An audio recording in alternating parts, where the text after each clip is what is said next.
बड़ी खबर यह सामने आ रही है कि चीन ताइवान तनाव से छिड़ सकती है मिसाइल वॉर। ताइवान ने अमेरिका से छोटे रेंज की मिसाइलें मांगी हैं अपनी सुरक्षा करने के लिए। जापान ने भी अमेरिका से लॉन्ग रेंज की मिसाइल मांगी है। चीन और नॉर्थ कोरिया गुआम को कर सकते हैं टारगेट।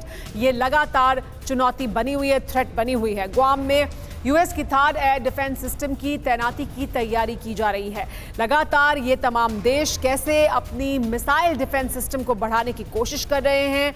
छोटी मिसाइलों की मांग की जा रही है ताइवान की तरफ से, लॉन्ग रेंज मिसाइल की मांग की जा रही है जापान की तरफ से। तो मिसाइल वॉर छिड़ने जैसे हालात इस वक्त दुनिया में बने हुए हैं, चीन ताइवान तनाव के बीच, चीन अमेरिका तनाव के बीच। एक और बड़ी खबर आपको बता देते हैं, चीन ताइवान विवाद के बीच जुड़ी ये बड़ी खबर सामने आई है। चीन ने घुसपैठ की कोशिश की लेकिन ताइवान ने उसे जवाब दिया। ताइवान एयरफोर्स ने चीनी फाइटर जेट को वापस खदेड़ा है। चीन के 12 फाइटर जेट ने की थी ताइवान में घुसपैठ की कोशिश, लेकिन इस कोशिश को नाकाम किया ताइवान के एयरफोर्स ने। वापस खदेड़ा उन्होंने चीन के फाइटर जेट को। चीन लगातार अपने फाइटर जेट्स को ताइवान के एयर स्पेस में भेजता है, घुसपैठ करता है और ये संदेश देने की कोशिश करता है कि ताइवान की एयर स्पेस उसकी पहुंच से बाहर नहीं है। लेकिन ताइवान की तरफ से भी जवाबी कार्रवाई की जाती है और ताइवान ने जो अब जवाबी कार्रवाई की है उसमें ताइवान के एयरफोर्स ने चीनी फाइटर जेट को वापस खदेड़ा है। चीन के 12 फाइटर जेट ने ताइवान में घुसपैठ की कोशिश की थी। चीन की तरफ से लगातार इसी तरह की कोशिश बार बार की जाती है, चीन की घुसपैठ की कोशिश को, लेकिन ताइवान ने नाकाम कर दिया। ताइवान एयरफोर्स ने चीनी फाइटर जेट को वापस खदेड़ दिया। 12 फाइटर जेट थे चीन के जिन्होंने ताइवान की एयर स्पेस का उल्लंघन किया, ताइवान की एयर स्पेस में दाखिल हुए।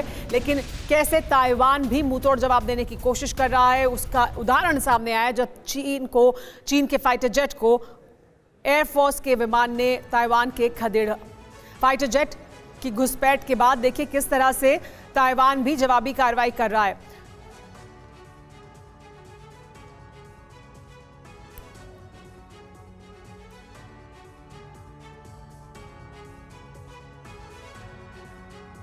लेकिन प्रक्षेपास्त्र युद्ध का बारूदी शास्त्र क्या कहता है? मिसाइल वॉर क्यों हम कह रहे हैं कि छिड़ सकती है और इसको लेकर क्या जानकारी सामने आ रही है ये वो आपको बताते हैं। ताइवान ने अमेरिका से दरअसल छोटे रेंज की मिसाइल की मांग की है क्योंकि ताइवान और चीन में तनाव लगातार बना हुआ है। ताइवान की तरफ से छोटे रेंज की मिसाइलों की मांग की जा रही है, लेकिन जापान ने अमेरिका से लॉन्ग रेंज की मिसाइलें मांगी हैं। यानी जापान भी चाहता है कि अमेरिका उसे और लॉन्ग रेंज की मिसाइलें दे। चीन और नॉर्थ कोरिया के टारगेट पर है अमेरिकी द्वीप गुआम। ये जो जगह है, ये जो बेस है अमेरिका का, वो लगातार चीन और नॉर्थ कोरिया के टारगेट पर है। चीन नॉर्थ कोरिया गुआम पर कर सकते हैं मिसाइल अटैक, ये खतरा भी बना हुआ है, ये थ्रेट भी बना हुआ है और इसकी वजह से जानकारी ये मिल रही है कि गुआम में यूएस की थार एयर डिफेंस सिस्टम की तैनाती की तैयारी की जा रही है इस चुनौती से निपटने के लिए कि नॉर्थ कोरिया और चीन कभी भी गुआम को टारगेट कर सकते हैं, मिसाइल अटैक कर सकते हैं, क्योंकि लगातार चीन की तरफ से भी अपनी मिसाइलों का टेस्ट किया जा रहा है। ऐसे में अमेरिका की तरफ से ये तैनाती करने की चर्चा सामने आ रही है और इसी वजह से ये खतरा बना हुआ है कि इन देशों के बीच क्या किसी तरह का मिसाइल वॉर छिड़ सकता है जिस तरह से मिसाइल की मांग बढ़ती जा रही है। हमारे साथ खास मेहमान जुड़ गए जिनके साथ हम इसी मुद्दे पर चर्चा करेंगे। हमारे साथ मौजूद है major general SVP Singh, defence analyst हैं, बहुत स्वागत है सर आपका। प्रसून शर्मा हमारे साथ मौजूद हैं, विदेश मामलों के जानकार हैं। स्कंदर तायल साहब मौजूद हैं, पूर्व राजदूत हैं, सर आपका भी स्वागत है। और मेजर जनरल सुधाकर हमारे साथ मौजूद हैं, डिफेंस एक्सपर्ट हैं। मेजर जनरल सुधाकर, आपसे मैं जानना चाहूंगी कि ये जो डर है, ये जो खतरा है, ये जो आशंका जाहिर की जा रही है बार बार कि इस तरह की का एक मिसाइल वॉर छिड़ सकता है इन देशों के बीच, जैसे अपनी ताकत को बढ़ाने की मांग की जा रही है, क्या ऐसे में ये खतरा साफ तौर पर सामने दिखाई दे रहा है?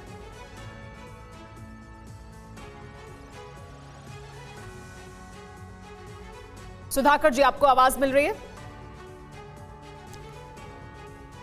प्रसून शर्मा जी, अगर आप इसी सवाल का जवाब दे पाएं। सिचुएशन काफ़ी डायनामिक और गंभीर है और ऐसा लगता है कि अभी तो सभी पक्ष जो है एक बैलेंस बना के रखेंगे, पर ये जो हथियारों का व्यापार जो बढ़ रहा है, जो इंस्टिगेशन एशिया में चल रहा है, ये आगे और भी बढ़ सकता है डिपेंडिंग द स्टेक होल्डर, जो एशियन स्टेक होल्डर्स है, इसको कहाँ तक वो नेगेट कर पाएँ। अभी जैसे एससीओ की मीटिंग होने वाली है मिड सितंबर में, क्या वहाँ पे एशियन महाशक्ति भारत और चीन क्या वार्तालाप करेंगे? क्या उनके दोनों देशों के प्रमुख वहाँ मिलेंगे? अगर ऐसा कुछ होता है तो टेंशन डिफ्यूज़ हो सकती है। पर तब तक ये दबाव की नीति, ये डिटरेंस की नीति ये चलती रहेगी, काफ़ी लंबे समय तक चलती रहेगी और ये जो हथियारों का व्यापार है ये बढ़ता रहेगा और इसमें दो धड़ों में जो बट रहा है पूरा विश्व, उसकी ओर खींचातान चलती रहेगी। इसमें भारत को बड़ा प्रबल और सक्षम दावेदार बनना है और बहुत ही स्ट्रेटेजिक तौर पे अपने पक्ष और अपने जो साथी देश हैं उनको साथ लेकर जो स्ट्रेटेजिक अलायंस हैं, चाहे वो क्वाड हो, चाहे वो अपने बॉर्डर रिलेटेड इश्यूज हैं, सब में बैलेंस करके चलना पड़ेगा भारत को। यानी ये जो खींचतानें चलती रहेगी और ये जो डर है ये बना रहेगा। हमारे साथ कमोडोर जीजे सिंह भी मौजूद है, डिफेंस एनालिस्ट हैं। सर, आपसे भी मैं जानना चाहूँगी जीजे सिंह सर कि ये जो डर है, क्योंकि हम देख रहे हैं कि कैसे अपने आप को प्रोटेक्ट करने के लिए ताइवान भी मिसाइलों की मांग कर रहा है अमेरिका से, जापान भी लॉन्ग रेंज की मिसाइलों की मांग कर रहा है। यानी ये जो देश हैं अपने आप को उस खतरे के लिए तैयार कर रहे हैं जो उन पर नॉर्थ कोरिया और चीन की तरफ से बना हुआ है। इसी वजह से इस डर की आशंका को जाहिर किया जा रहा है कि ऐसा हो सकता है कि मिसाइल वॉर छिड़े। सुबेदा जी, पहले thank you for taking me on your show, और साथ में ये कहूँगा कि ये जो मांग बढ़ रही है ताइवान की कि उसको शॉर्ट रेंज मिसाइल चाहिए, मिसाइल सिस्टम चाहिए, जहाँ डिफेंसिव सिस्टम चाहिए, ये इंटेलिजेंस बेस्ड होती है क्योंकि उनकी इंटेलिजेंस ने पूरी इंफॉर्मेशन जो इंटरप्रेट की होगी उसका ये महना निकलता है कि चाइना अभी कुछ ठोस कदम उठा रहा है ताकि वो उसको अपने कब्जे में कर सके, जहाँ उसके ऊपर उसका हमला करने की तैयारी है। जब ऐसी बातें उठती हैं तो इसके पीछे कोई कारण होता है। ये बेसिकली जो डिफेंस मैटर्स होते हैं उसके अंदर इंटेलिजेंस होती है जी, तो उनकी मिलिट्री इंटेलिजेंस और आपको ये लग रहा है कि ये जाहिर सी बात है इंटेलिजेंस बेस्ड फैसले हैं, बड़े फैसले, क्योंकि किसी भी देश के लिए लेने के लिए तो इसी इंटेलिजेंस के आधार पर ये फैसला कर रहे हैं। एसवीपी सिंह साहब, ये क्योंकि हम देख रहे हैं कि चीन की तरफ से अपना जो अग्रेशन है उसे समय समय पर बढ़ाया जाता है, जाहिर सी बात है ताइवान अपने आप को प्रोटेक्ट करने के लिए इस तरह की मिसाइलों की मांग करेगा। यही डर जापान के लिए भी बना हुआ है, लेकिन अमेरिका भी गुआम पर जो तैनाती है उसको बढ़ा रहा है। अमेरिका भी गुआम को लेकर इस डर से बाहर नहीं निकला है, या इस आशंका को वहां पर भी रूल आउट नहीं किया जा रहा है कि चीन और नॉर्थ कोरिया वहां पर भी कुछ कर सकते हैं फिर जवाबी कार्रवाई। सुमेरा, आपने मिसाइल वॉरफेयर के ऊपर जिक्र किया था।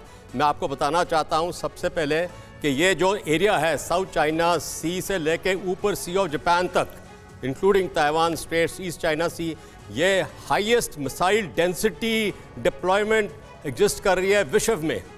और अभी ताइवान का आप बोल रहे हैं, ताइवान रिलेशंस एक्ट जो है उसके अंदर अमेरिका बाउंड है ताइवान को सपोर्ट करने के लिए फॉर डिफेंसिव वेपन सिस्टम्स, और ये जो मिसाइल्स ताइवान की मांग है ये ऑफेंसिव वेपन सिस्टम में गिना जाएगा।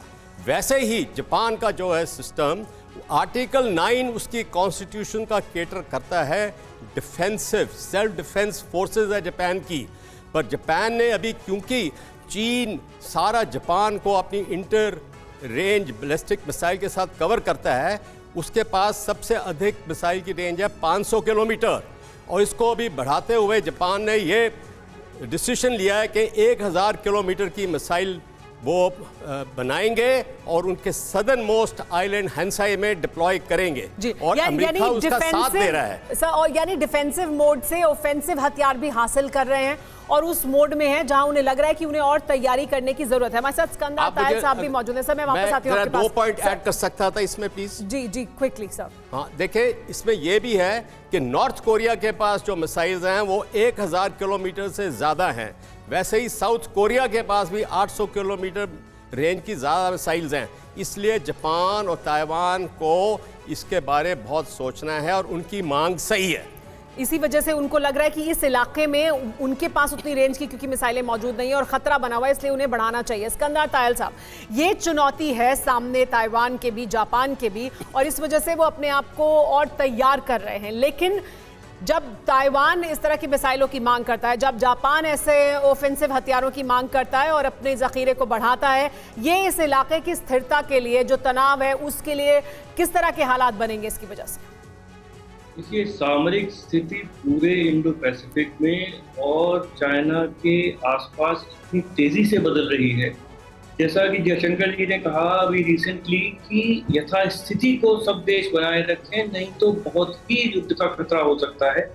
और यथास्थिति को बदल कौन रहा है? बार बार चाइना यथास्थिति को बदल रहा है।